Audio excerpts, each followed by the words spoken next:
Imaginez un monde où les maladies pourraient être soignées à la racine.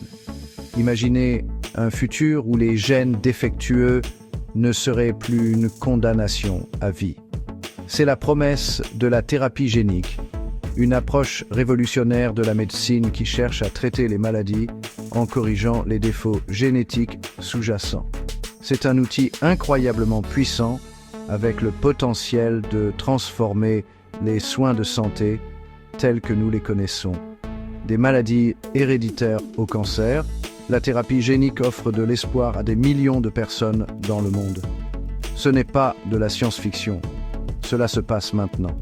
Les scientifiques et les médecins font des découvertes remarquables utilisant la thérapie génique pour traiter un nombre croissant de maladies.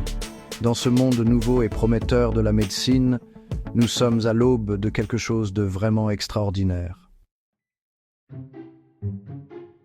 Au fond, la thérapie génique consiste à réparer les gènes cassés. Ces gènes, les plans de la vie, peuvent parfois avoir des erreurs ou des mutations qui mènent à la maladie. La thérapie génique vise à corriger ces erreurs en introduisant une copie saine du gène dans les cellules du patient. C'est comme remplacer une pièce défectueuse dans une machine complexe pour restaurer sa fonction. Il existe différentes manières d'y parvenir. Une approche est le remplacement de gènes, où un gène fonctionnel est inséré pour prendre le relais du gène défectueux. Une autre méthode est l'interférence ARN, qui agit comme un silencieux génétique, bloquant la production de protéines nocives à partir du gène défectueux. Et puis, il y a l'édition du génome, une technique précise et puissante qui corrige directement l'erreur dans le gène en utilisant des outils comme CRISPR-Cas9.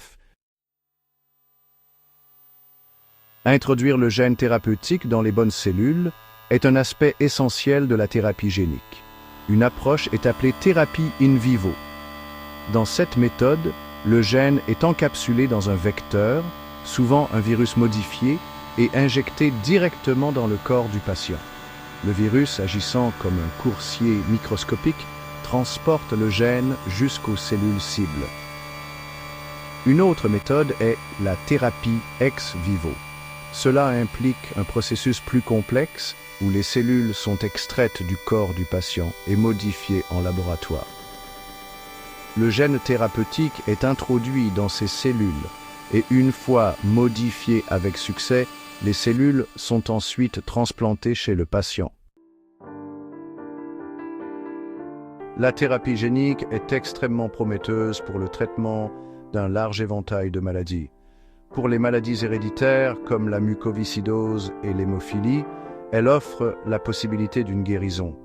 Dans la lutte contre le cancer, la thérapie génique est utilisée pour renforcer la capacité du système immunitaire à cibler et à détruire les cellules cancéreuses.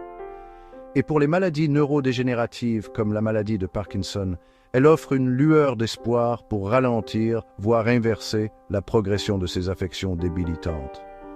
Cependant, des défis demeurent. Garantir la sécurité et l'efficacité de la thérapie génique est primordial. L'utilisation de vecteurs viraux, bien qu'efficaces, doit être soigneusement évaluée pour les effets secondaires potentiels. Et le coût du développement et de l'administration des thérapies géniques peut être prohibitif, ce qui soulève des inquiétudes quant à l'accessibilité. Des considérations éthiques entrent également en jeu, en particulier en ce qui concerne le potentiel de modification de la lignée germinale, ce qui pourrait avoir des implications pour les générations futures. Malgré ces obstacles, la thérapie génique reste une lueur d'espoir, un témoignage de l'ingéniosité humaine et un outil puissant dans notre quête pour vaincre la maladie et soulager la souffrance.